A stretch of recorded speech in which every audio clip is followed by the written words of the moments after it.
할렐루야, 반갑습니다. 오늘도 주님께서 허락하신 복된 날, 주님의 날, 주님 앞에 오신 모든 성도님들, 우리 한 분 한 분을 주님의 이름으로 환영하고 축복합니다. 우리 앞뒤 좌우를 바라보시면서 우리 성도님들과 반갑게 인사 나눴으면 좋겠는데요. 우리 사랑합니다, 축복합니다. 함께 인사해 보겠습니다. 사랑합니다, 축복합니다. 예, 오늘도 하나님의 크고 놀라우신 사랑이 우리의 삶 가운데 가득 넘치길 소망합니다. 우리가 예배드리는 이 시간에 또 주님께서 임재하여 주시고 또 우리의 찬양과 우리의 예배를 기쁘게 받아주실 줄로 믿습니다. 우리의 삶의 소망 되시고 우리의 삶의 이유 되시는 그 주님의 이름을 높여드리며 오늘도 힘차게 기쁨으로 찬양하며 나아가도록 하겠습니다. 우리 함께 박수며 주님을 기쁨으로 찬양하며 나아갑시다.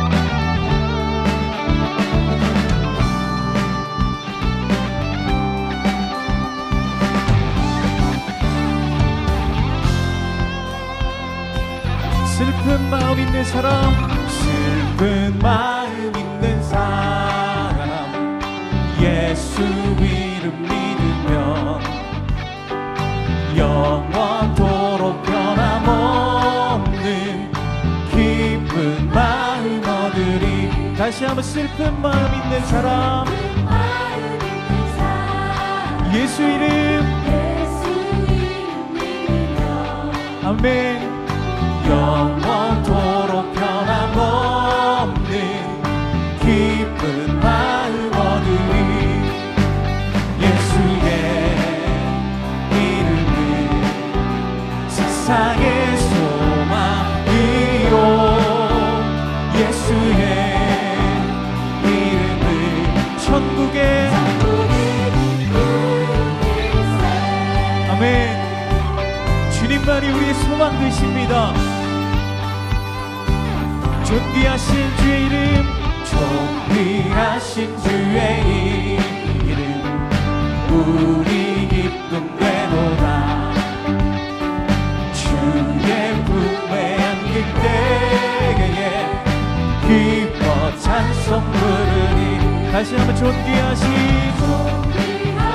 주의 이름, 우리 기쁨이 됩니다.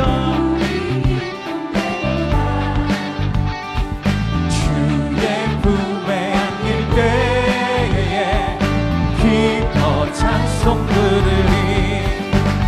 예수의 이름은 세상의 소망,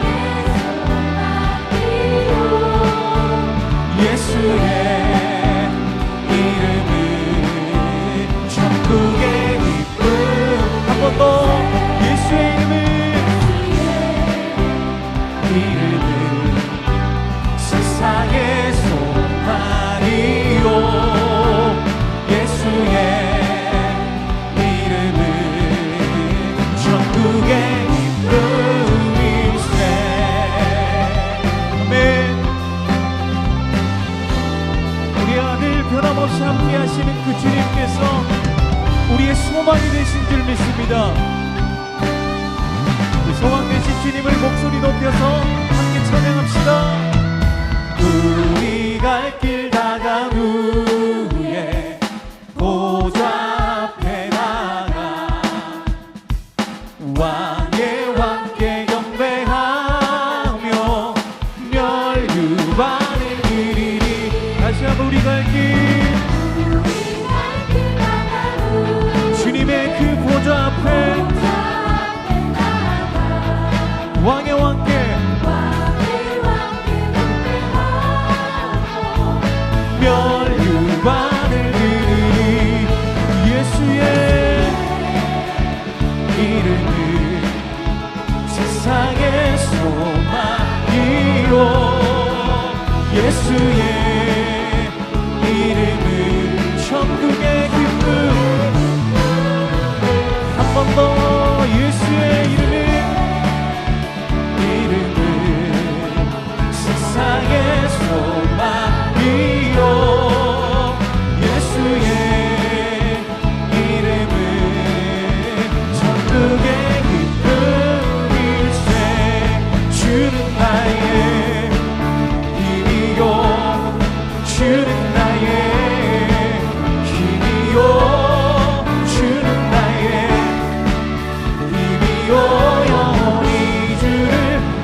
영광의 박수 드립시다. 아멘.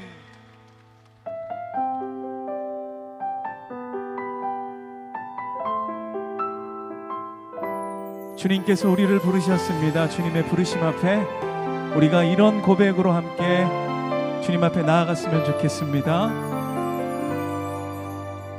나의 평생에 가장 복된 일은 내가 예수님을 만난 것이라. 나의 평생에 가장 잘한 일은 내가 예수님을 주로 섬긴 것이라. 이 세상 살 동안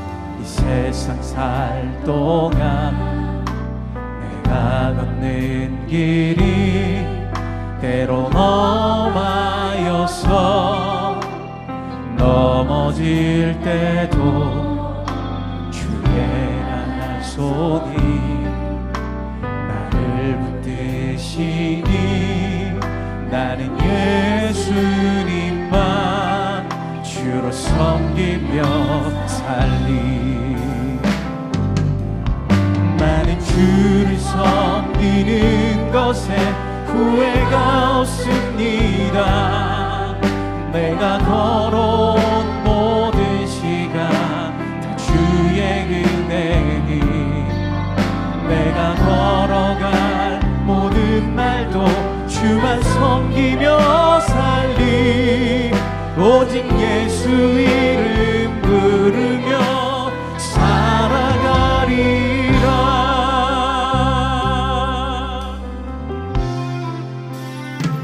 이 세상 살 동안 내가 걷는 길이 때론 험하여서 넘어질 때 주의 강한 손이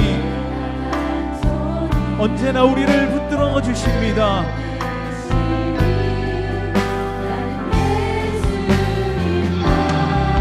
주로 섬기며 살리. 우리 함께 두 손 들고 주님 앞에 고백합시다. 나는 주를 섬기는 것에 후회가 없습니다. 내가 걸어온 모든 시간 다 주의 은혜니 내가 걸어갈 섬기며 살리. 오직 예수 이름 부르며 살아가리라. 이것이 나의 간증이요 이것이 나의 찬송일세. 나 사는 동안 끊임없이 구주를 찬송하리. 한 번 더 이것이 나의 간증이요 이것이 나의 찬송일세. 나 사는 동안 끊임없이 구주를 찬송하리로다. 모두 자리에서 일어나셔서 찬양하심으로 주일 예배를 하나님께 드리겠습니다.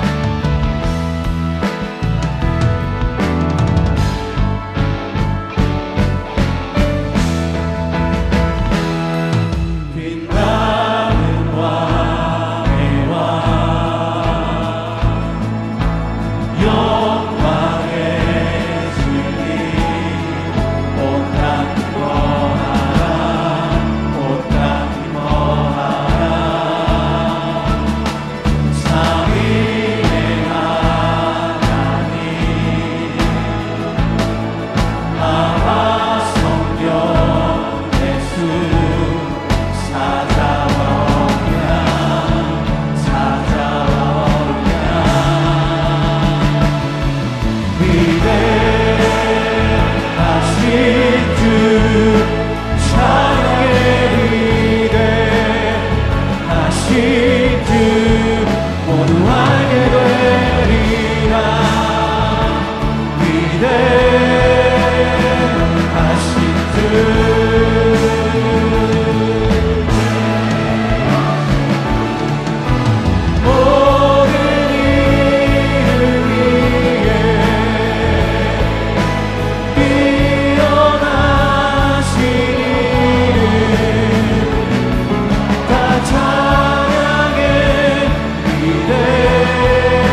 하나님은 우리의 피난처시요 힘이시니 환난 중에 만날 큰 도움이시라. 하나님이 성중에 계심에 성이 흔들리지 아니할 것이라. 그가 땅끝까지 전쟁을 쉬게 하시며 활을 꺾고 창을 끊으며 수레를 불사르시는 도다. 너희는 가만히 있어 내가 하나님됨을 알지어다. 내가 세계 중에서 높임을 받으리라. 하나님은 영이시니 예배하는 자가 영과 진리로 예배할지니라. 아멘. 사랑하는 성도 여러분, 하나님이 기뻐하시는 예배는 상한 마음과 통회하는 심령이라고 하셨습니다. 이 시간 성령께서 깨닫게 하시는 잘못들을 가지고 진실한 마음으로 각자 입을 열어 참회하는 기도를 드리겠습니다.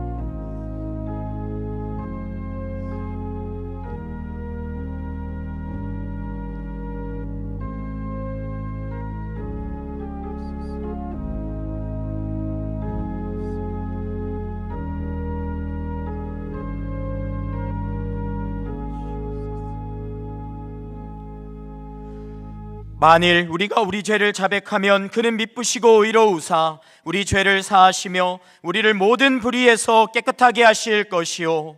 사랑의 주님, 이 놀라운 용서의 은총을 허락하신 것을 감사합니다. 이제는 우리가 법 아래 있지 아니하고 은혜 아래 있기 때문에 더 이상 죄가 우리를 주관치 못하는 줄 믿습니다. 이 시간 우리를 다시 한번 성령으로 강건케 하시고 충만케 하여 주옵소서. 예수님의 이름으로 기도합니다. 아멘. 자리에 앉으셔서 찬송하겠습니다.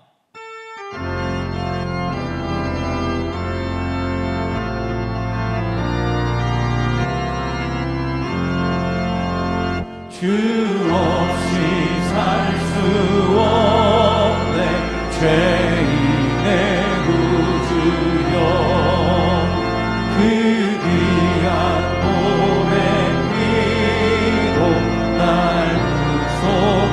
구속하소서 구주의 사랑으로 흘리신 보혈이 내 소망 나의 위로 내 영광 됩니다.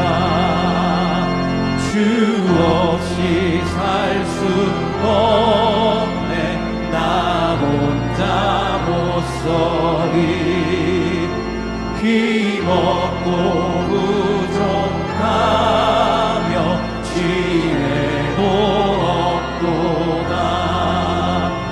내 주는 나의 생명 또 나의 힘이라 주님을 의지하여 지혜를 얻으리. 주 없이 살 수 없네 내 주는 아신다. 내 영의 깊은 간구 마음의 소원은 주밖에 나의 마음 네 알아주리요. 내 마음 위로하사 평온케 하시네. 주 없이 살 수 없네 세월이 흐르고 이 깊은 고독 속에 내 생명 끝나도 사나운 풍랑일 때 날 지켜주시니 내 곁에 계신 주님 늘 힘이 됩니다.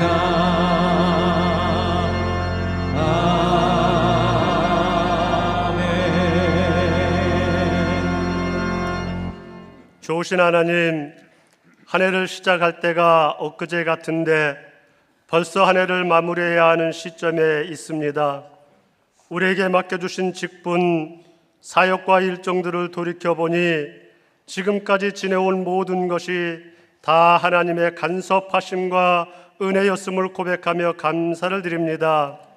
하나님, 우리가 이 땅에 살아가는 동안 만나게 되는 크고 작은 문제들이 큰 산과 같이 느껴질 때가 많이 있음을 고백합니다. 그때마다 하나님의 말씀으로 깨우쳐 주시고 회개와 순종과 성령 충만함으로 나아갈 때에 평탄한 길로 인도하여 주시옵소서. 하나님 아버지, 복음 수업과 함께 진행되고 있는 감사 33일의 여정을 통해 우리의 성도들의 가정과 삶에 구원의 감사와 기쁨이 충만케 하시고 복음의 능력으로 살아갈 수 있도록 은혜를 허락하여 주시옵소서. 지난주일 행복축제로 우리에게 새 생명을 품고 기도하며 복음을 전할 수 있는 기회를 주심에 감사드립니다. 초청된 모든 VIP들이 교회 안에 잘 정착하여 구원의 길을 함께 걷는 발걸음이 되게 하여 주시옵소서. 올해도 더 사랑의 교회에 많은 성도들을 보내주시고 새가족반 교육을 통하여 우리 교회의 비전을 함께 나누며 교회에 잘 적응하도록 인도하여 주시니 감사함을 드립니다.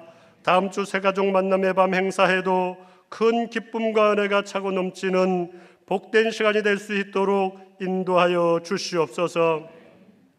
하나님, 더 사랑의 교회가 하나님을 향한 계획과 비전을 가지고 가정과 학교와 직장, 지역사회와 열방을 가슴에 품고 가르치고 치유하고 전파하는 교회로 든든히 세워져 갈 수 있도록 인도하여 주시옵소서. 이음센터를 통해 펼쳐지는 대안학교, 다음 세대의 사역과 평생교육, 이음카페와 복지사역들을 통해 이웃사랑을 실천하는 거룩한 교회가 될 수 있도록 인도하여 주시옵소서. 구원의 하나님, 43기 중보기도학교 모집에 많은 성도들이 참여하여 더 사랑의 교회 기도의 역사를 함께 이어가며 기도의 용사로 든든히 세워지게 하여 주시옵소서. 이 시간 말씀을 전하시는 이인호 목사님을 복음의 능력과 성령으로 기름 부어주시고 체력과 지혜를 더하여 주셔서 맡겨주신 모든 사역들을 넉넉히 감당할 수 있도록 은혜를 허락하여 주시옵소서.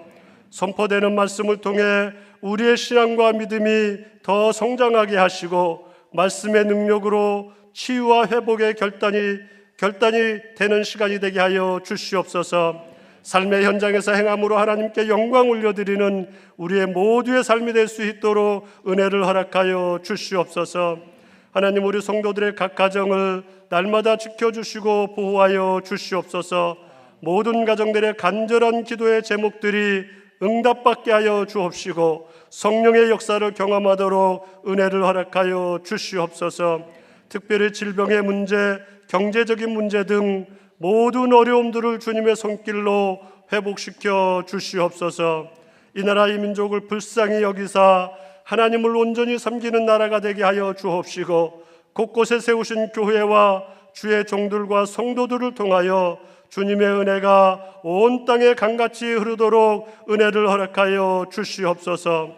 오늘도 농어촌 교회와 세계 열방에서 복음을 위하여 수고하시는 주의 종들과 선교사님들을 지켜 보호하여 주옵시고 모든 필요를 공급하여 주시사 하나님의 나라가 확장되게 하여 주시옵소서.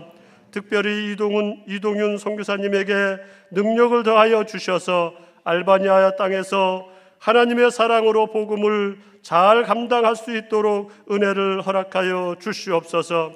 이 시간 하나님께서 주신 구원의 기쁨을 믿음의 고백을 담아드리는 찬양팀과 할렐루야 성가대의 찬양을 받아주시고 예배를 위해 헌신하는 이들과 중보기도로 섬기는 이들에게 하늘의 기쁨으로 충만케 하여 주시옵소서. 우리를 생명의 길로 인도해 주시는 우리 주 예수 그리스도의 이름 받들어 기도드리옵나이다. 아멘.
근심 속에 내 마음 무거워 주셔서 깨어실 때까지 나 잠잠히 주님을 기다려.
더사랑의 교회 예배에 참여하신 모든 분들을 주님의 이름으로 환영합니다.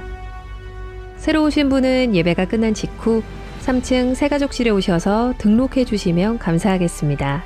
가등록 후 담당 교역자의 등록 신방을 받으시면 정식 등록교인이 됩니다. 오늘 새가족방 강의는 일과입니다. 2025년 행복축제가 장년과 청년 미래준비팀에서 은혜 가운데 진행되었습니다. 복음이 충만한 간증과 공연, 말씀의 현장에 326명의 VIP가 함께 하셨습니다. 참석한 VIP분들의 후속 양육을 위해서도 계속 기도로 중보해 주시기 바랍니다.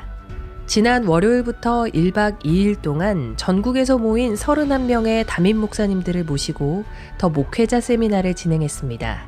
이번 세미나를 통해 한국교회가 더욱 복음 위에 견고히 세워지기를 소망합니다.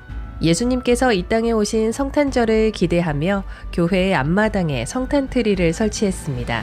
성탄트리에서 믿음의 길을 함께 걸어가는 소중한 가족, 다락방 식구들과 사진을 찍으며 행복한 추억을 남기시기 바랍니다. 금요 비전 기도회가 12월 5일 금요일 오후 8시부터 진행됩니다.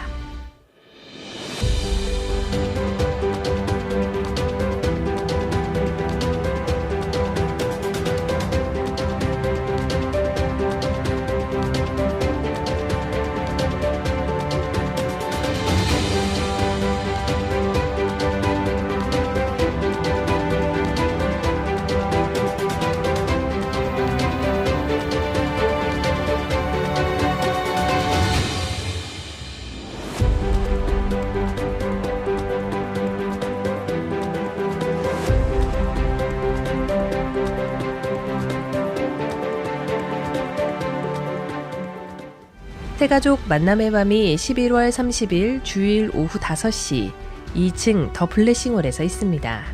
제43기 중보기도학교를 모집합니다.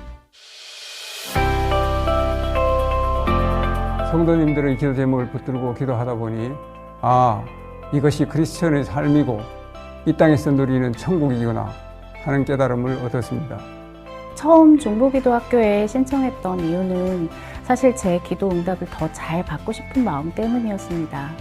그런데 중보기도를 하다 보니 제 기도보다 다른 선동님들의 눈물의 기도 제목에 제 마음이 뜨거워졌고 어느 순간 제 문제들은 감사로 바뀌게 되었습니다.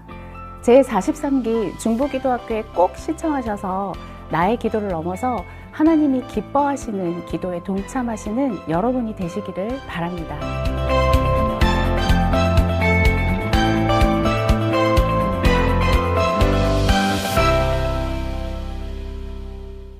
다음 세대를 세워갈 2026 미래준비팀 교사를 모집합니다.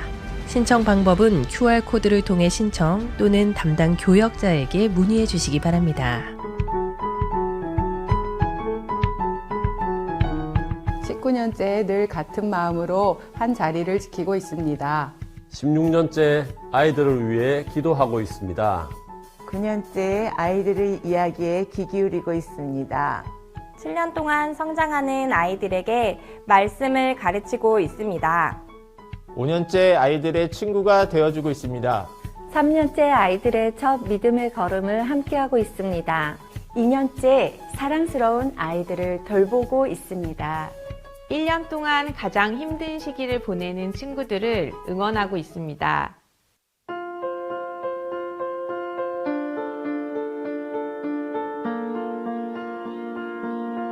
선생님이 되어주세요.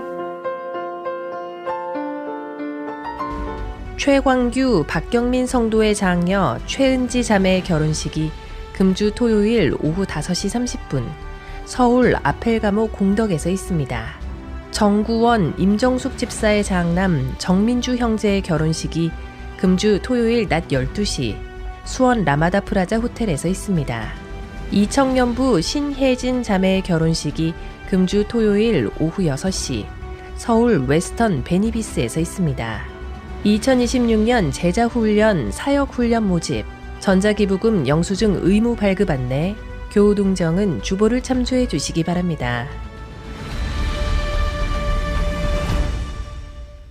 할렐루야. 예배 자리에 나오신 우리 모든 성도님들을 환영합니다. 옆에 분들과 인사 나누겠습니다. 사랑합니다. 축복합니다.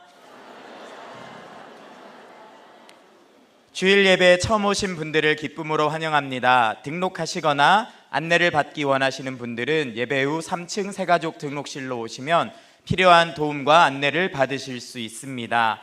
2026년 제자훈련, 성장반 등 훈련 사역 모집이 진행되고 있습니다. 1층 사무실에서 신청하실 수 있습니다. 놓치지 마시고 적극적으로 지원해 주세요. 성탄트리 첫 점등식이 오늘 오후 6시 30분에 교회 마당에서 있습니다. 예수님의 오심을 함께 기뻐하는 자리입니다. 나오셔서 자리를 빛내주시면 좋겠습니다. 2025년 올해부터 전자기부금 영수증 의무 발급이 시행됩니다. 2025년부터는 모든 기부금 영수증이 전자문서로만 발급이 됩니다. 주보 12번 광고를 참고하셔서 1층 사무실에 신청을 해주시면 되겠습니다.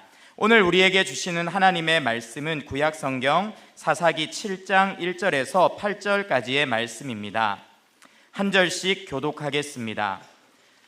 여룻바알이라 하는 기드온과 그를 따르는 모든 백성이 일찍이 일어나 하롯셈 곁에 진을 쳤고 미디안의 진영은 그들의 북쪽이요 모래산 앞 골짜기에 있었더라.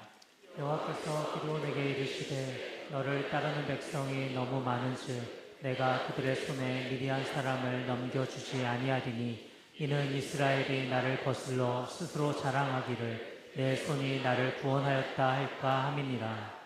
이제 너는 백성의 귀에 외쳐 이르기를 누구든지 두려워 떠는 자는 길르앗산을 떠나 돌아가라 하시니 이에 돌아간 백성이 22,000명이요 남은 자가 10,000명이었더라. 여호와께서 또 기드온에게 이르시되 백성이 아직도 많으니 그들을 인도하여 물가로 내려가라. 거기서 내가 너를 위하여 그들을 시험하리라. 내가 누구를 가리켜 내게 이르기를 이 사람이 너와 함께 가리라 하면 그는 너와 함께 갈 것이요 내가 누구를 가리켜 내게 이르기를 이 사람은 너와 함께 가지 말 것이니라 하면 그는 가지 말 것이니라 하신지라. 이에 백성을 인도하여 물가에 내려가매 여호와께서 기드온에게 이르시되 누구든지 개가 핥는 것 같이 혀로 물을 핥는 자들은 너는 따로 세우고 또 누구든지 무릎을 꿇고 마시는 자들도 그와 같이 하라 하시더니 손으로 움켜 입에 대고 핥는 자의 수는 300명이요 그 외의 백성은 다 무릎을 꿇고 물을 마신지라. 여호와께서 기드온에게 이르시되 내가 이 물을 핥아 먹은 300명으로 너희를 구원하며 미디안을 내 손에 넘겨주리니 남은 백성은 각각 자기의 처소로 돌아갈 것이니라 하시니 이에 백성이 양식과 나팔을 손에 든지라. 기드온이 이스라엘 모든 백성을 각각 그의 장막으로 돌려보내고 그 300명은 머물게 하니라. 미디안 진영은 그 아래 골짜기 가운데 있었더라. 아멘. 이인호 목사님께서 악의 기도하신 후에 말씀 전해주시겠습니다.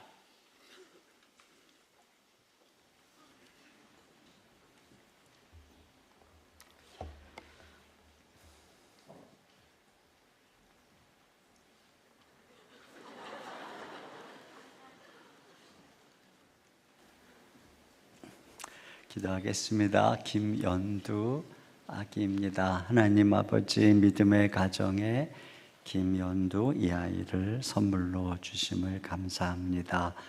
이 아이 머리에 안수하시고 축복하여 주옵소서. 지혜가 충만케 하시고 키가 자라고 하나님과 사람 앞에 사랑스럽고 존귀케 하옵소서. 만남의 복을 주사 이 아이의 걸음이 형통케 하시고 일평생 천군 천사로 항상 호위하시며 눈동자같이 지켜 주옵소서. 성령으로 충만히 감동해 주셔서 주의 말씀으로 이 아이를 양육하사 하나님의 사람으로 어둠의 시대를 빛내도록 축복해 주시고 부모가 이 아이를 하나님의 자녀로 잘 양육하도록 믿음과 은혜를 더하여 주옵소서. 예수님 이름으로 기도합니다. 아멘. 우리 박수로 이 아이를 축복합니다.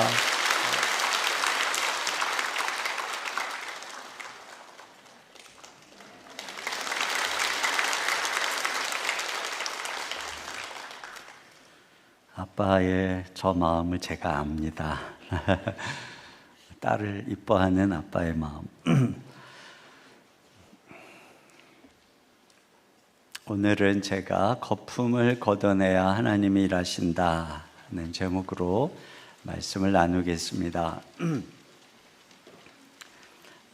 르네상스 시대의 거장 미켈란젤로에게 누군가가 물었어요. 어떻게 그 투박한 바위에서 다비드상 같은 아름다운 조각을 만들어낼 수 있습니까? 그의 대답은 다비드가 아닌 것은 깎아내고 덜어내면 됩니다. 그러니까 걸작은 불필요한 것을 과감하게 깎아낼 때 탄생하는 것입니다. 오늘 주님께서는 32,000명을 줄여서 단 300명만 남기시고 그를 통해서 놀라운 승리를 거두십니다. 자, 하나님께서는 왜 숫자를 줄이시는 걸까? 그 의미와 메시지가 무엇인지 함께 생각해 보려고 합니다. 첫째는 거짓 안정감의 거품을 걷어내라는 것입니다. 오늘 드디어 미디안으로부터 구원을 향한 전쟁이 일어나는데 전쟁을 지휘하는 기드온을 가리켜서 1절에 여룻바알이라 하는 기드온이라고 돼 있어요. 그의 별명이 바알과 다투는 자라고 하는 여룻바알입니다. 이렇게 그를 부르는 이유는 이 전쟁이 단순한 어떤 군사적 전쟁, 그들의 수탈로부터 해방되기 위한 경제적인 전쟁이 아니라 바로 바알의 권세를 허무는 영적인 전쟁, 이 백성들의 마음을 우상으로부터 하나님께로 돌이키는 전쟁이라는 것입니다. 여러분, 우리들의 문제가 경제적인 문제 또는 자녀의 문제, 여러 문제들이 있지만 사실은 실제적인 문제는 그거보다 더 깊은 데 있는 바로 영적인 싸움, 믿음의 전쟁에 있는 것입니다. 여기 그들이 진친 곳을 하롯셈이라고 기록하죠. 일정 상반절에 보니까 하롯셈 곁에 진을 쳤고, 근데 이 의미가 뭐냐면 떨림의 셈이라는 의미입니다. 왜 그 셈의 이름을 떨림의 셈이라고 붙였을까?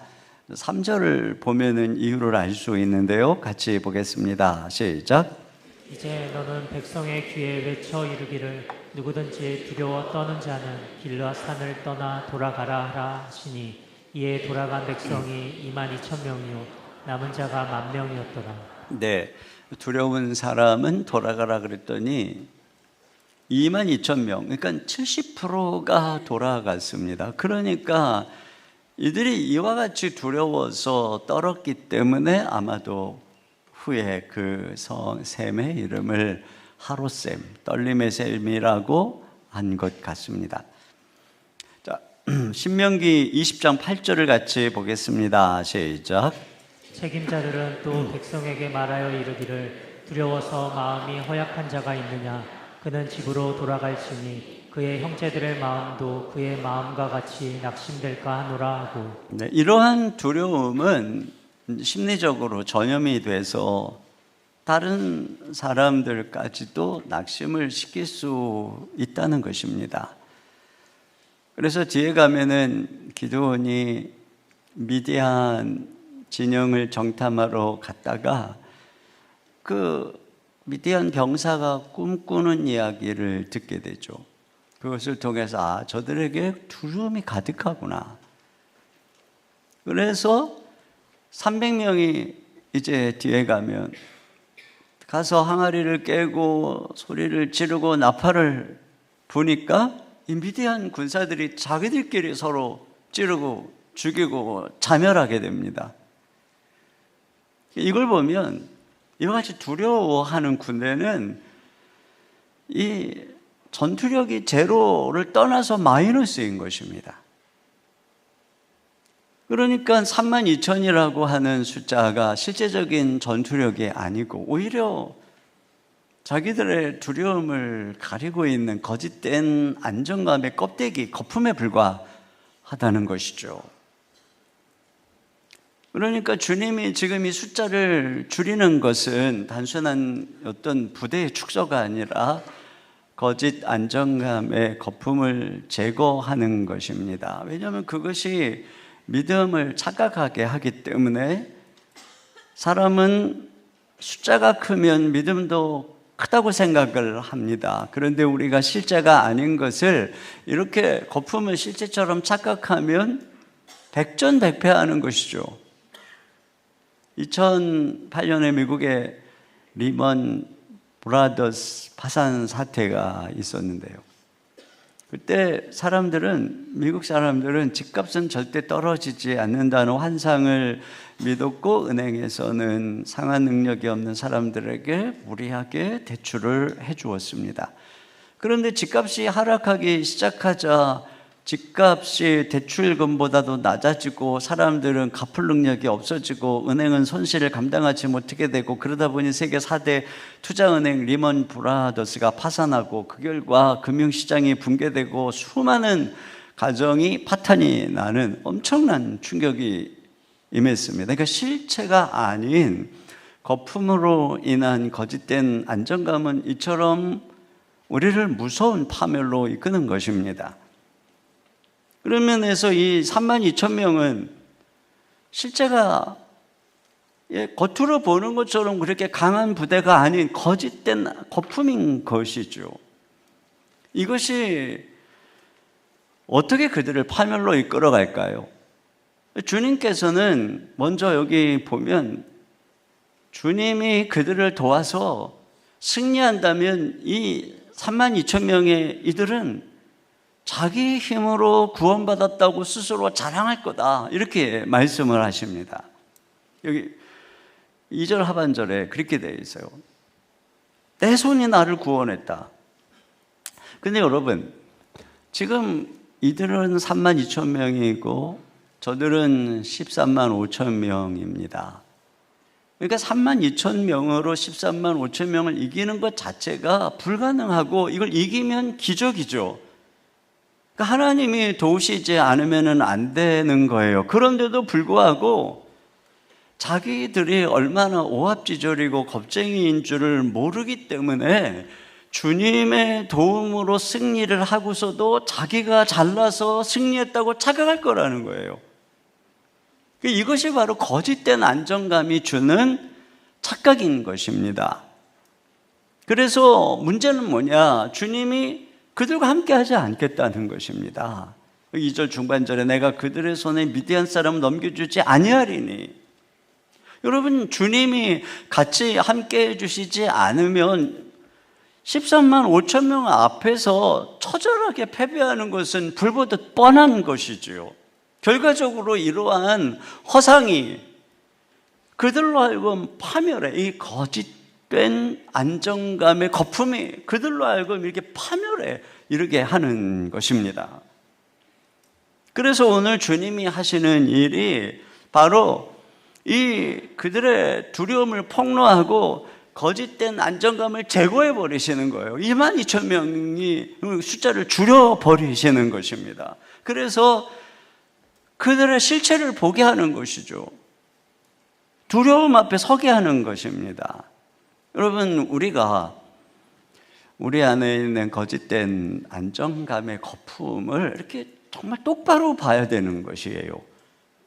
우리의 직장이나 사업의 규모나 뭐 남보다 좀 많이 받는 연봉이나 또 이런 나이에 성취한 성공이나 이런 걸 보고 사람들이 대단하다라고 말하지만 그 뒤에 초라한 내면 열등감을 감추고 있지는 않는지, 뭐 SNS에 수천 명, 수만 명, 또 뭐 유튜브 뭐 수만 명 팔로워가 있고 단톡방이 수십 개고, 그러나 실제적으로 외로움과 공허함을 감추고 있는 것은 아닌지, 많은 재산으로 부러움을 사지만 그것이 없어지면 삶이 무너질 것 같은 공포를 감추고 사는 것은 아닌지, 성공의 갈채 속에 으쓱거리다가도 나보다 조금 잘난 사람, 더 큰 숫자, 더 성공한 사람 앞에 서면 한순간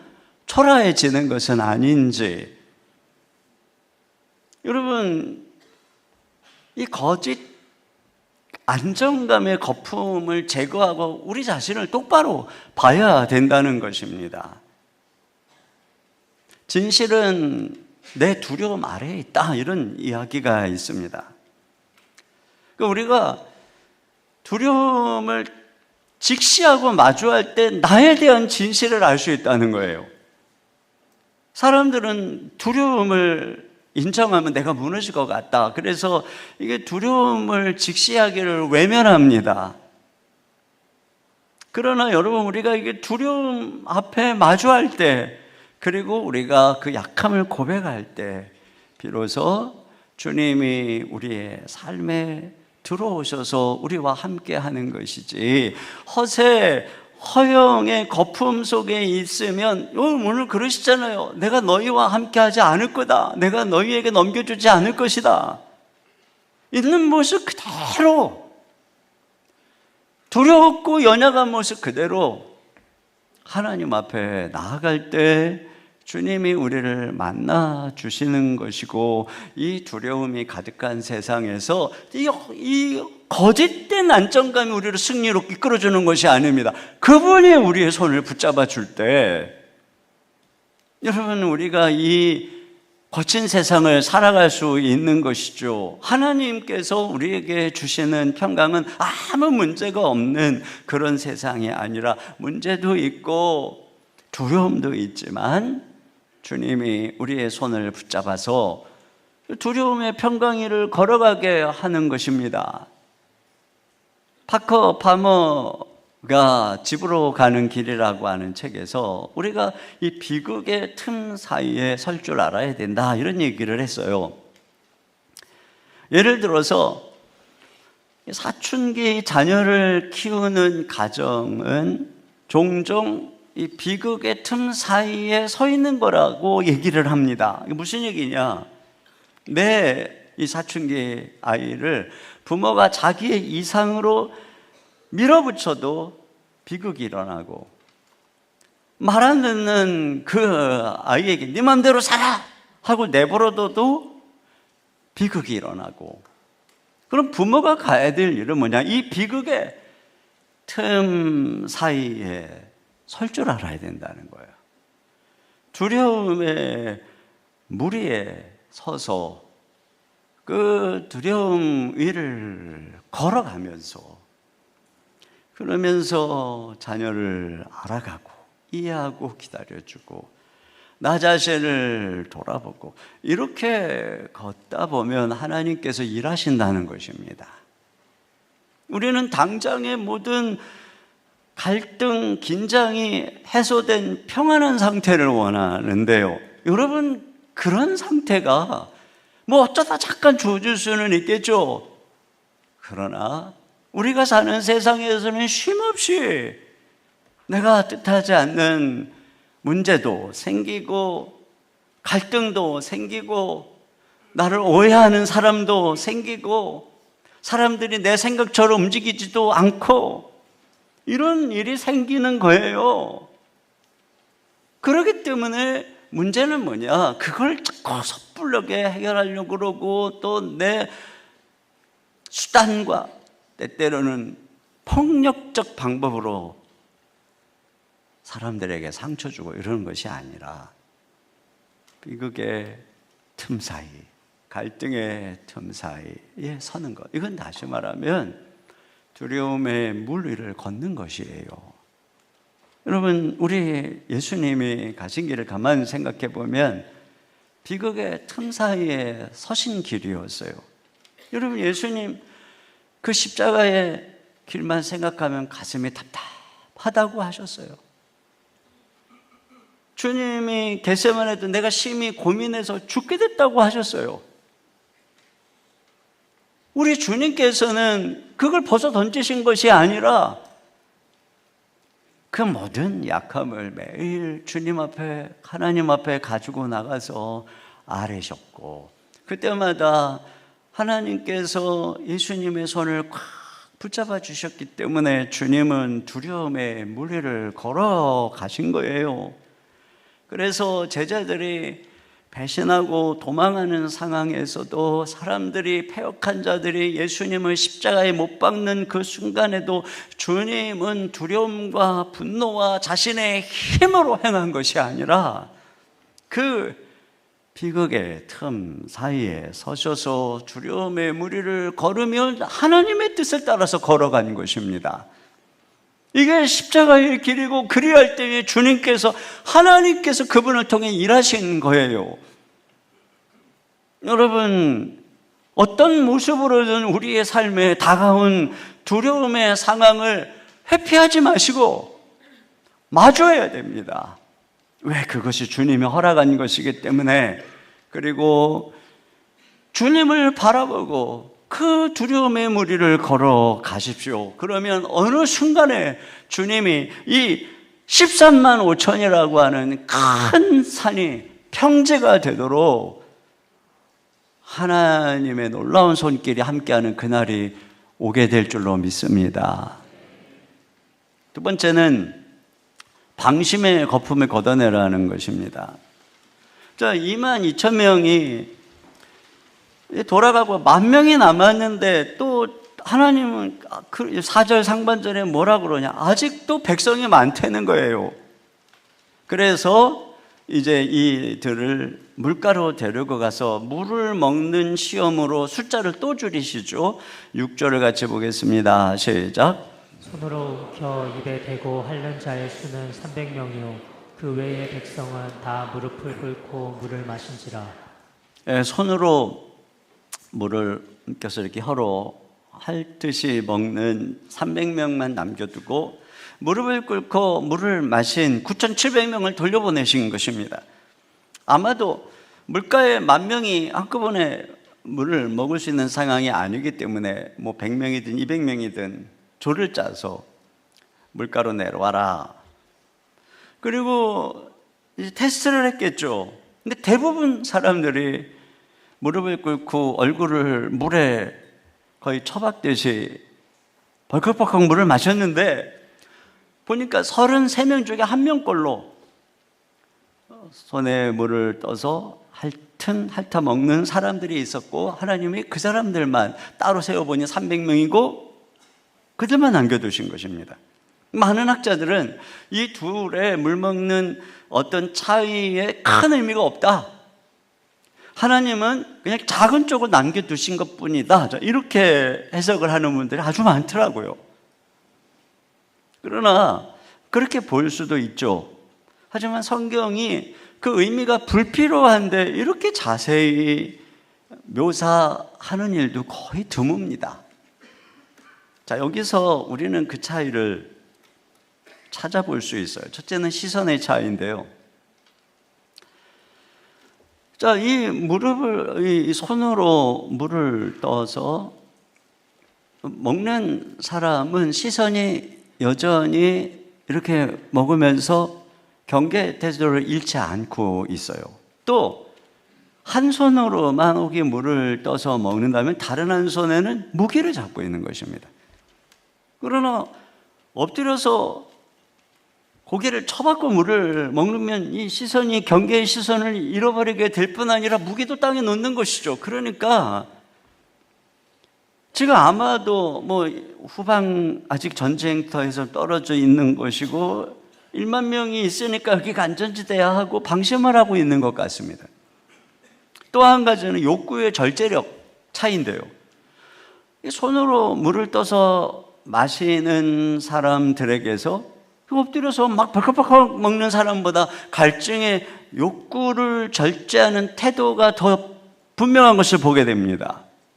그러니까 이 300명은 당장 이 목이 말라서 눈앞에 욕구를 채우는 것보다 자기가 이 중요한 전쟁에 부름받았다고 하는 이 소명을 더 중요하게 앞세우고 있는 사람인데요. 반면에 이 대다수의 사람들은 목마름 앞에서, 욕구 앞에서 자기가 이 거룩한 하나님의 전쟁에 부름받았다고 하는 사명을 뒤로 하고 있는 것입니다. 또 하나는 기질의 절제력의 차이인데요. 여기 1만 명은 전부 두려움의 테스트를 통과한 사람들이니까 용감한 사람들입니다.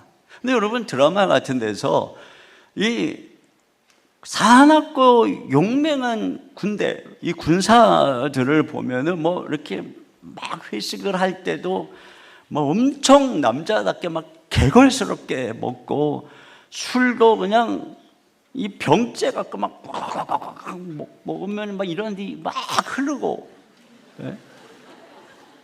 막 기질적으로 막 거칠고 막 이렇게 뜯어먹고 말이죠. 근데 그런 면에서 그냥 제가 한번 상상을 해본 거예요. 막 가자마자 물을 이렇게 뭘 쳐박고 먹는 것도 굉장히 그 자체로도 개걸스럽고 거칠어 보이지만 이 내면의 태도가 이렇게 읽혀지는 거죠. 이게 사내의 다움이다 라고 하는 뭐 그런 내면의 태도 말이죠. 그러면서 옆에서 이렇게 물을 떠갖고 이렇게 먹고 있는, 아이고 소심해가지고 뭐 이러지 않았을까, 뭐 이런 생각을 좀 해봤어요 제가. 과연 누가 용기 있는 사람일까? 여러분, 가끔 그 쇼츠 그 영상 같은 거 보면은 이 강아지가 유리문 밖에 있는 큰 개 앞에서 막 사납게 짖어요. 그러다 주인이 짓궂게도 문을 쫙 열면 그 순간에 강아지가 갑자기 짖는 걸 탁 멈추고 그러면서 아주 불쌍한 표정으로 주인을 쳐다봐요. 이게 자기의 이게 정체죠, 정체. 이리때가 가득한 세상에서는 잠잠하다가 안전지대인 공동체 안에서는 막 담대한 기질을 드러내는 것은 이건 용기가 아니고 만용이죠. 오히려 성경이 진정한 군사의 모습으로 추천하는 것은 이 300명입니다. 그리고 이들은 어쩌면 기드온에 우리가 그동안 살펴보았던 이 소심하지만 신중한 모습을 그대로 닮아있는 사람들이에요. 그러니까 하나님은 그들을 통해서 13만 5천의 미디안 군사를 무찌른 것입니다. 여러분, 우리의 싸움이라고 하는 것이 인간적인 기질과 용기로 싸울 전쟁이 아니기 때문에 섣부른 자신감은 큰 패배를 가져올 수 있는 것입니다. 그런 면에서 여기서 이들의 태도에서 발견하는 핵심은 이 근신, 절제함으로 깨어있는 모습인 것이죠. 여러분, 이 성령의 9가지 열매 중에 제일 마지막이 절제입니다. 근신입니다. 그러니까 이 어떤 사람에게 맺혀져 있는 이 절제, 근신의 열매야말로 그 사람의 성숙함을 판단하는 시금석이라고 할 수 있어요. 저도 저 자신을 이렇게 돌아보면 예전에 미성숙할수록 참 성령 충만하고 막 강단에서 막 기도해야 하고 말씀 전할 때 하고 길을 갈 때나 전철 타고 갈 때나 이게 차이가 많았던 것 같아요. 그래가지고 어느 때도 생각이 나요. 전철을 타고 가는데 갑자기 누군가가 전도사님 그러는데 깜짝 놀랐어요. 그러면서 그 전도사라고 부르는 그 호칭이 나한테 너무 이렇게 갑자기 뭔가 이렇게 나한테 안 어울리는 듯? 뭔가 제가 이렇게 이 교회에 있을 때는 막 성령 충만하니까 말이죠. 그래, 난 전도사야. 이런 내가. 근데 전철 안에서 마음이 흐리멍덩하고 떠져갖고 이러고 있는데 전도사님 그러니까 왠지 이렇게 부르면 안 될 것 같은 막 이런 거 있잖아요. 이럴 때가 있거든요. 근데 이렇게 제가 이제 이렇게 생각해 보면 점점 이제 성숙해 가면서 이 차이가 줄어드는 거예요. 그래서 강단에 있을 때와 집에 있을 때의 차이가, 또 이렇게 사역을 열심히 할 때와 휴가 갔을 때의 이 차이가 점점 줄어드는구나. 그러니까 성숙할수록 내가 깨어서 근신하게 된다는 거죠. 그러니까 하나님께서는 언제나 또 어디서든지 늘 깨어서 주님을 바라보고 서 있는 이런 사람을 통해서 일하신다는 거예요. 여러분, 그리스 신화에 그 아킬레스의 어머니 테티스가 아킬레스를 어릴 때 나와서 얘를 이제 불사의 몸으로 만들겠다고 스틱스 강에다가 이렇게 물을 탁 담가갖고 어떤 경우도 이제 죽지 않게. 그런데 안타깝게도 이 두 손으로 잡았더니 아킬레스 건이라고 그러죠. 나중에 그래서 아킬레스. 거기는 이제 강물이 닿지 않아서 그게 약점이 된 것이고 훗날 이 독화살에 맞아가지고 아킬레스가 죽임을 당한단 말이죠. 여러분, 우리가 근신에서 다 깨어있는 만큼 우리는 우리 자신을 영적인 스틱스 강물에 담그고 있는 것이고, 그때는 우리가 천하무적이에요. 그런데 깨어있지 않을 때, 근신하지 않을 때, 이렇게 방심하고 있을 때, 그때 어디선가 불화살이 날아와서 쓰러지게 되는 것입니다. 그런 면에서 하나님께서 여기 9,700명을 돌아가게 하시는 것은 우리의 이 방심하는 안전지대를 헐어버리시는 거예요. 그리고 전심으로 하나님만 바라보고 깨어있으라고 하는 것입니다. 그래서 왜 하나님이 갑자기 나를 약하게 하는 걸까? 왜 갑자기 숫자를 줄이시고, 왜 갑자기 의지하는 사람이 떠나게 하시고, 왜 갑자기 내가 믿던 환경이 흔들리게 하는 걸까? 하나님이 우리를 망하게 하려는 것이 아니라 우리의 잠자는 영혼을 깨우는 것입니다. 우리의 이 죽어가는 야성을 다시 뒤흔들어서, 너는 그런 고양이 같은 존재가 아니야, 너는 호랑이 같은 존재야, 우리를 이렇게 깨우는 것입니다. 영적인 이 심장이 다시 강력하게 박동하도록 우리를 붙잡으시는 거예요. 지난 주간에 더 목회자 세미나를 통해서 담임 목사님 30분을 초청해서 우리 교회가 섬겼습니다. 많은 분들이 신청을 했지만 30분을 이제 모셔서, 그런데 제가 강의를 하면서 우리 교회 이제 여러 이야기를 나누면서 하나님께서 더 사랑의 교회를 여기까지 이끌어 주신, 쉬지 않고 뛰고 있는 강력한 심장박동이 뭔가 하는 것을 생각하게 됐어요. 그 첫째가 뭐냐면 중보기도의 행렬이죠. 22년 동안 우리가 겉으로만 막 활동 열심히 한 것이 아니라 22년 동안, 지금 이 순간에도 기도하고 있고, 월요일부터 주말까지 릴레이로 쉼없이 기도에 향연이 하나님께 올려지고 있기 때문에 이곳에 하나님이 함께 하시는 그러한 생명력 있는 교회로 세워져 가게 된 것이에요. 오늘 주보 광고에 보니까 12월 1일에 다시 중보기도 학교 모집을 하고 있는데, 여러분 이 행렬에 참여하십시오. 이것이 너무나 소중한 사역입니다. 또 한 가지는 쉼없는 훈련입니다. 워털루 전투의 승리는 이미 이틀 운동장에서 이루어졌다는 말이 있잖아요. 그러니까 진짜 승리는 전쟁터 이전에 그 훈련장에서의 체력, 훈련 정신력, 여기서부터 결정된다고 하는 것입니다. 그런 면에서 여러분, 우리 교회가 매년마다 성장반 훈련, 제자반 훈련, 사역반 훈련에 줄을 잇고 수많은 몇백 명의 사람들이 해마다 훈련을 받고 수료하고, 이러한 행진을 거듭해 오면서 600명의 순장님이 섬기고 또 500여 명의 교사들이 섬기면서 몇 명의 이 목회자가 아니라 수많은 평신도가 함께 뛰는 교회. 여러분, 이것이 바로 우리 교회의 심장이구나.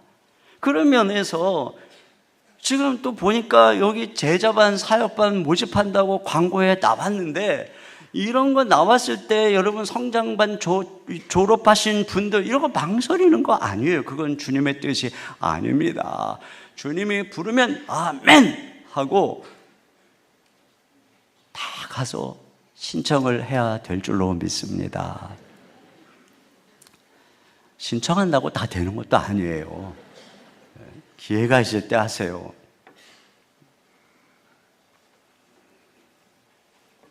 그리고 그렇게 계속 성장해가는 성도들이 자기들의 은사로 곳곳에서 봉사해서 스스로 세워가는 공동체가 된 거예요, 우리 교회가. 여러분, 우리의 몸이 모든 은사가 머리에 다 이 지체가 연결이 돼서 이 몸을 위해 서로 섬기니까 몸이 스스로 서잖아요. 그것처럼 성숙한 교회는 뭐 누가 시키고 이런 것이 아니에요. 다 머리이신 그리스도에게 자라서 그분 안에서 한 마음을 이루어서 각자의 은사대로 섬기는 거예요. 그러다 보니까 교회가 스스로 세워져 가는 거예요. 뭐 제가 방학 때 뭐 2달 동안 설교를 안 해도 하나도 교회가 무슨 담임 목사가 2달을 설교 안 하고 비웠다는 흔적이 없어요. 흔적이. 너무하는 거 아니에요?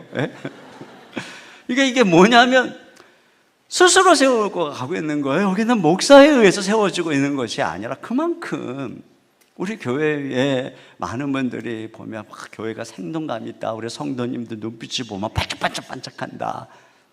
그 이유가 거기에 있는 것입니다. 모든 분들, 여러분 이 몸이 무슨 파라나 튼튼하다고 뭐 머리만 좋다고 몸이 건강한 거 아니잖아요.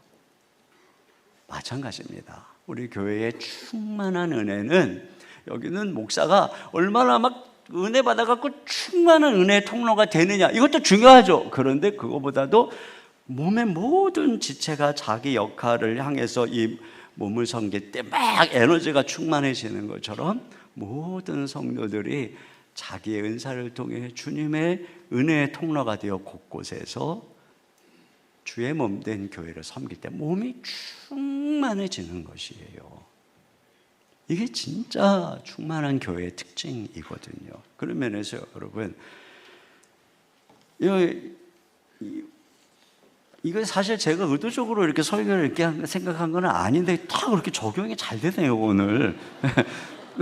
여러분, 여기 이거 다 받으셨죠? 여기 보면 내년도에 여러분이 섬겨야 될 이 교회 사역 섬김이 지원서가 이렇게 다 나왔어요.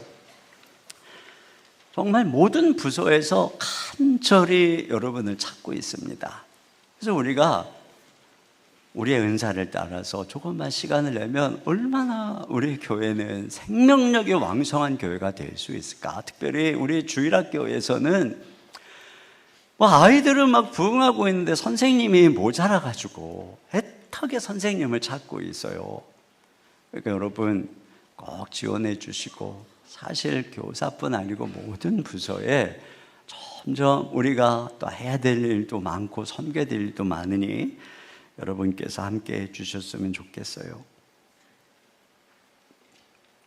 여러분, 우리가 안전지대인 공동체 안에서 혹이 이들처럼 이렇게 방심하고 영적 전투의 현실을 잊은 채 있는 것은 아닌가 하고 돌아봐야 됩니다. 그냥 습관적인 교회 생활에 젖어서 하나님을 향한 간절한 열망, 절박한 기도가 사라진 것은 아닌가. 목사님, 순장님, 또 우리 좋은 교회 다락방이라는 울타리 안에서 하나님보다는 사람과 공동체를 의지하는 온상 속의 화초처럼 자라고 있는 것은 아닌가. 재정이나 시설, 인력이 넉넉해 보이는 큰 교회를 다님으로 주님을 향한 헌신도 봉사도 과거와 같지 않고 멀찍이 구경꾼처럼 변해가고 있는 것은 아닌가. 여러분, 우리가 교회 안에서 갖는 여유, 방심, 느슨한 미지근함의 이 태도, 이것으로 과연 이 세상에 나가서 미디안과의 싸움에서 이길 수 있겠는가? 우리 교회는 과연 그 싸움을 감당할 수 있겠는가? 섬김에서 물러나 계셨던 분들, 편안한 곳에서 머물러 계셨던 분들, 이제 그 안전지대에서 나오십시오. 여러분의 은사를 주님을 위해 드리십시오. 다음 세대를 위해, 공동체를 위해, 우리에게 주신 사명을 위해 전선으로 나오시기를 바랍니다. 마지막으로 거품을 걷어내야 하나님이 일하신다는 것입니다. 이게 다 걷어내고 300명을 통해서 14만 5천 명을 무찌릅니다. 450배의 적을 무찌른 거죠. 여기서 우리가 보는 건 뭐냐? 첫째, 구원은 인간의 행위에서 나오는 것이 아니라는 것입니다. 여러분, 복음은 하나님이 우리더러 너 이렇게 하고 저렇게 해서 착하게 살아서 구원을 받으라고 하는 가르침이 아니라 그랬죠. 구원은 하나님이 너를 위해 모든 걸 다 이루셨다는 소식. 그렇기 때문에 우리가 할 일은 그걸 믿으라는 거예요. 우리에게 여러 가지 거품, 인간적인 어떤 안정감의 거품, 이런 걸 그냥 다 걷어내고 온전히 나의 연약한 모습 그대로 하나님 앞에 나아가서 그분을 믿을 때 하나님의 놀라운 구원이 우리에게 임하게 되는 줄로 믿습니다. 두 번째는 약할 때 하나님이 강하시다는 거예요. 이게 32,000명에서 이제 300명, 얼마나 약합니까? 그런데 그때 하나님의 가장 큰 능력이 나타나게 되는 거죠. 이것이 하나님 나라의 원리예요. 하나님은 이처럼 약한 자를 들어서 강한 자를 부끄럽게 하시는 것입니다. 저는 기도원을 계속 보면서 참 나하고 비슷한 과다, 이런 생각을 합니다. 저도 엄청 소심하고 지금은 이제 목회자로 오랜 세월을 살다 보니 훈련이 되기는 했지만 근본적 제 기질은 이게 사람들 앞에 서는 것을 부담스러워하고 또 갑자기 막 저한테 막 집중하면 뭐 갑자기 말문이 막히고 또 그렇다고 또 안 쳐다봐도 또 말문이 막히고 뭐 어떻게 하라는 건지 참. 그래서 설교하다가 누가 막 졸거나 뭐 갑자기 일어나서 뭐 어디 가거나 뭐 핸드폰 보고 있거나 그러면 갑자기 마음이 막 복잡해지고 막 이게 설교에 이게 페이스를 잃어버리는 거예요. 제가 제일 부러워하는 사람이 누구냐면 그냥 대다수가 졸고 있는데도 개의치 않고 설교를 열심히 하는, 저는 이런 분들이 너무 정말 부러워요. 그러다 보니까 제가 이게 이제 설교하다가 심리적으로 흔들려서 죽수는 일을 너무 자주 경험하다 보니 제가 지난 22년 동안 하는 일이 뭐냐면 저는 설교를 다 씁니다. 아주 그냥 전부 다 씁니다. 그래서 제가 그냥 심리적으로 말려서 이래도 읽기만 하면 설교가 되게 저는 이렇게 다 씁니다. 완전 장치죠. 완전 장치.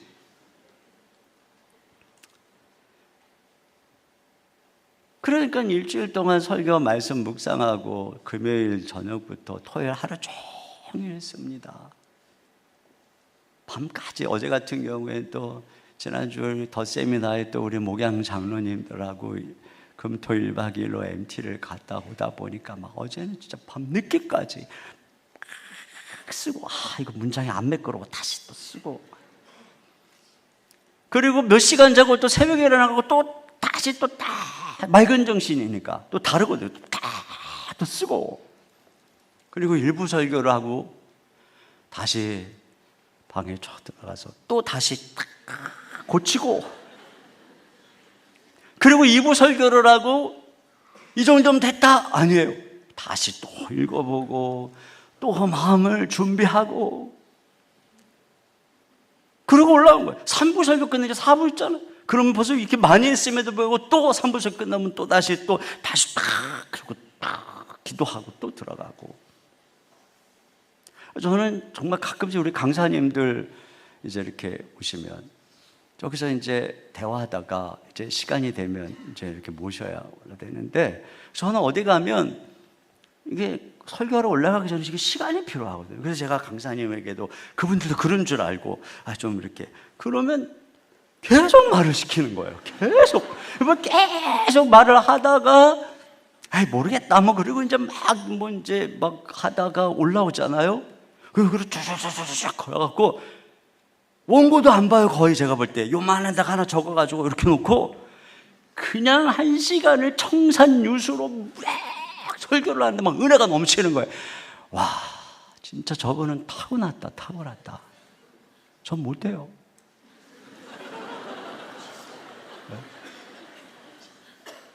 그러다 보니까 저 같은 사람은 사전에 다 준비하고 다 쓰고 또 쓰고 그러다 보니 하나님께서 이런 약함 때문에 내가 쓸데없는 준비한 데는 헛소리 하지 않는 그런 저에게 이 말씀을 맡기신 것이구나. 이런 생각이 들더라고요. 또 워낙에 제가 이런 기질이다 보니까 저는 우리 기도팀에게 기도 부탁을 엄청 합니다. 지금도 엄청 기도하고 있어요. 외부 강의하면 더 합니다.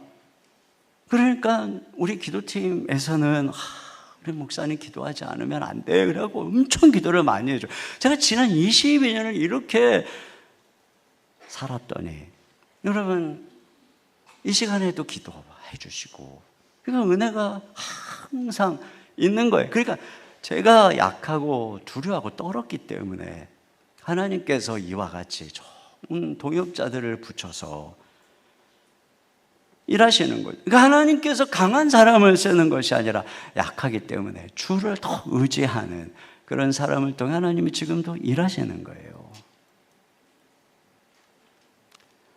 물론 뭐 여러분들 중에서 뭐 저하고 다 기질이 똑같은 건 아닌데 그래도 어쨌든 근본적으로 인간은 연약한 존재입니다. 그래서 세 번째로 우리가 오직 하나님께만 영광 돌려야 된다는 것입니다. 그러니까 우리가 자랑할 게 없잖아요. 그냥 영광을 하나님만 받으시는 거예요.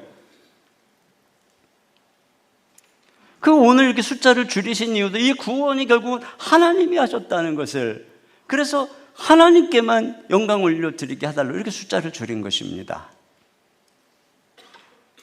이게 초점이에요. 여러분, 우리나라 국민은 대한민국을 대표하는 대통령이 외국에 나가서 다른 정상과의 대화하는 여러 가지 모습들을 보면서 아주 멋지고 당당한 그런 모습을 보면 그 멋진 대통령에게 찬사를 보내고 거기서 막 프라이드를 느끼잖아요. 제가 그런 걸 보면서 이 교회도 그런 면이 있는 것 같다. 그래서 우리 목사님이 멋지기를 바라고 담임 목사님 이렇게 청빙하는 것을 보면은 키도 엄청 크고, 요즘에 우리 본가도시에 목사님들하고 옆에서 사진을 찍으면 다 막 숲에 남아 이렇게 내려가 있는 듯한, 어쩜 이렇게 키 큰 목사님들이 되게 또 잘생겼어요. 또 잘생겨. 그것도 막 학력도 뛰어나요. 인품도 좋아요. 그런 면에서 저도 우리 이 멋진 더 사랑의 교회를 대표하는 존재로서 멋진 목사가 돼야 되는데 이런 게 부담이 이렇게 올 때가 있어요. 근데 제가 오늘 이 말씀을 묵상하는데 주님이 저에게 이렇게 말씀하시는 거예요. 네가 멋지게 보여야 되는 게 아니고 내가, 주님이 우리 성도들에게 멋지게 보여야 된다. 너의 멋짐이 나를 가려서는 안 된다. 이렇게 주님이 저에게 말씀을 하시는 거예요. 여러분, 사진 작가가 인물을 돋보이게 하려고 주변 배경을 흐리게 합니다. 아웃포커싱 하죠. 이처럼 예수님이 가장 멋지게 드러나기 위해서 옆에 있는 너는 흐려져야 돼. 아웃포커싱 돼야 돼. 이 주님의 말씀이 그거예요. 다빈치가 최후의 만찬을 완성했을 때 한 제자가 선생님, 예수님 앞에 있는 잔이 진짜 아름답고 막 실감납니다. 그랬더니 다빈치가 붓을 들어서 그 잔을 지워버렸대요. 그리고 하는 말이, 만약에 잔이 예수님보다 더 눈에 띈다면 그건 실패한 그림이다. 그림의 목적은 잔을 드러내는 것이 아니라 예수님의 얼굴, 예수님의 시선을 드러내는 것이기 때문이다. 여러분, 그러니까 우리에게도 하나님보다 예수님보다 더 빛나는 잔이 있다면 그건 지워야 되는 것입니다.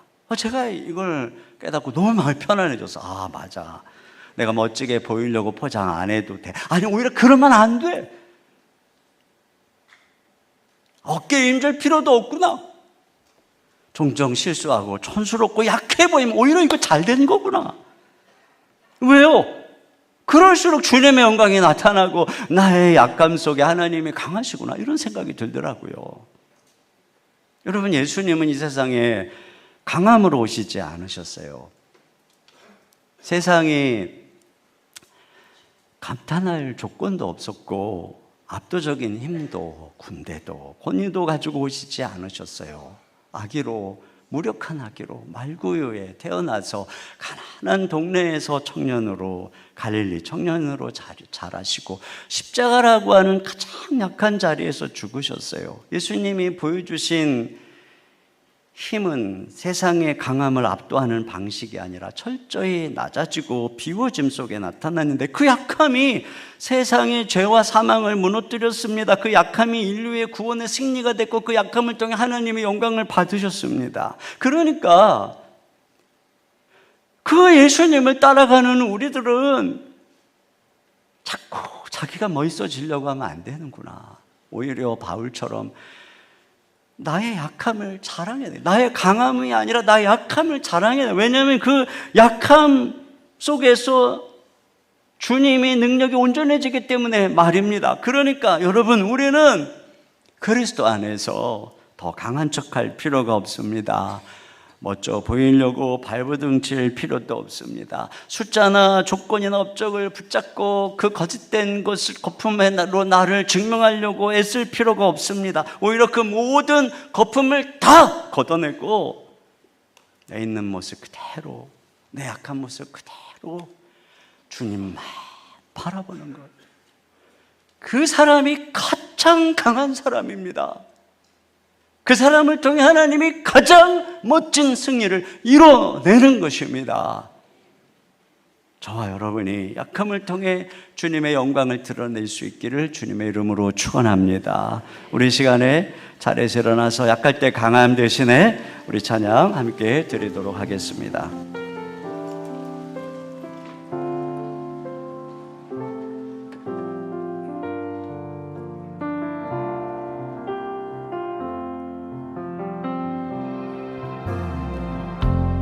약할 때 강함 되시네 나의 보배가 되신 주 나의 모든 것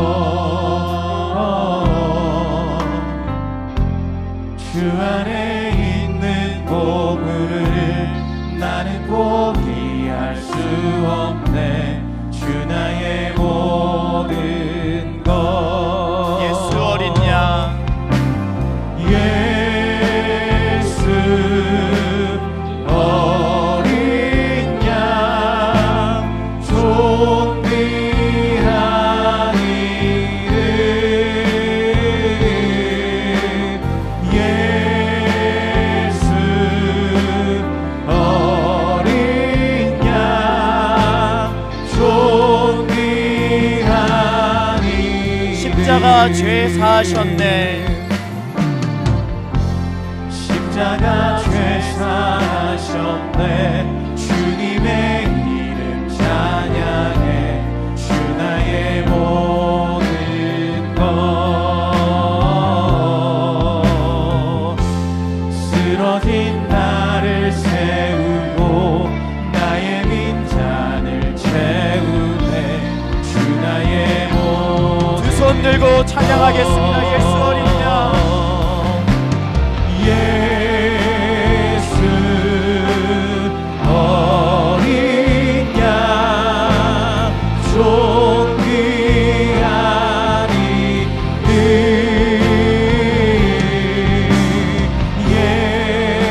예수 어린 양 존귀한 이름. 세 가지 기도 제목 함께 올려드리겠습니다. 거짓된 안정감의 거품을 걷어내고 두려움 앞에서도 주님의 손을 굳게 잡아 두려움의 물 위를 담대히 걸어가게 하소서. 아멘. 방심의 거품을 걷어내고 근신하고 깨어 기도하고 훈련받아 주신 은사로 맡기신 사명을 충성되이 감당하게 하소서. 아멘. 우리의 약함을 통해서 강하게 일하시는 하나님을 온전히 믿고 신뢰하여 모든 영광을 하나님께 돌리는 삶을 살게 하소서. 아멘. 이 시간 주신 말씀을 가지고 함께 기도하겠습니다. 하나님 아버지,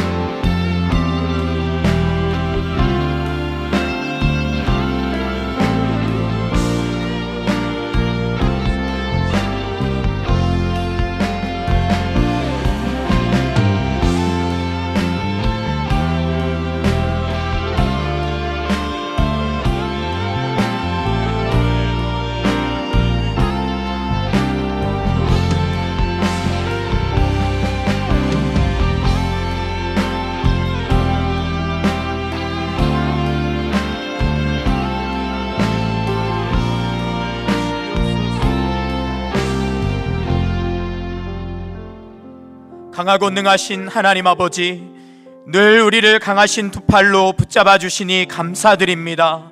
주님이 우리와 함께 하시면 우리가 새로운 존재가 되어 주님 앞에 쓰임받는 줄 믿습니다. 눈에 보이는 것 의지하지 않게 하옵소서. 환경을 의지하지 않게 하여 주시옵소서. 주님을 잊지 않고 믿음으로 주만 붙들어 오직 주님께 영광 돌리는 우리가 되도록 축복하여 주시옵소서. 주님, 우리를 불쌍히 여겨주사 주를 보는 눈을 열어 주시옵소서. 무엇을 두려워하는지 당당하게 마주하게 하시고 나의 약함을 통하여 오히려 주님을 힘입어 우리가 가는 곳마다 말씀과 기도로 훈련받아 능력 있게 쓰임받도록 축복하여 주옵소서. 교회 안과 밖에서 동일하게 하나님께 영광 돌리는 우리 모든 성도들이 되도록 축복하여 주시옵소서. 성령 충만 주시옵소서. 말씀 충만 주시옵소서. 사명 충만 주시옵소서. 주여, 우리를 통하여 크게 영광 받아 주시옵소서. 약할 때 강함 되시는 주님을 찬양합니다. 이 시간 이 자리에 함께하지 못하고 해외에서, 군대에서, 병상에서 주님을 예배하는 성도들을 만나 주시옵소서. 우리 성도들의 안전과 건강을 지켜주시고 형통케 하여 주시옵소서. 지난주 우리 교회를 찾은 VIP들이 계속 함께 예배하며 행복한 신앙생활을 하며 함께 주 안에서 성장할 수 있도록 축복하여 주시옵소서. 수험생들을 끝까지 인도하여 주셔서 좋은 소식들이 들려올 수 있도록 축복하여 주시옵소서. 이 시간 귀한 헌금을 주님 앞에 드립니다. 우리 성도님들 가정마다 풍성하게 채워주시고 생업 붙잡아 주시고 모든 큰 산이 무너져 평지가 되는 역사가 가정마다 넘치게 하여 주시옵소서. 예수님의 이름으로 기도합니다. 아멘. 준비한 헌금을 자리에 앉으셔서 하나님께 드리겠습니다.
모두 자리에서 일어나셔서 우리의 능력 되신 하나님께 찬양 드리겠습니다.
찬양하여라 할렐루야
지금은 우리 주 예수 그리스도의 은혜와 우리 아버지 하나님의 무한하신 사랑하심과 성령님의 감화 감동 위로 교통하시는 역사가 약할 때 강함 되시는 우리 하나님 바라보며 우리 삶의 모든 거짓된 안정감의 거품, 안전지대의 거품을 다 걷어내고 있는 모습 그대로 우리 하나님만 의뢰하며 나아가기를 다짐하며 돌아가는 모든 성도님들 머리 위에 가정 위에 주의 몸된 교회와 이 민족과 열방과 선교사님들 위해 이제로부터 영원토록 함께 해주시기를 간절히 축원하옵나이다. 아멘.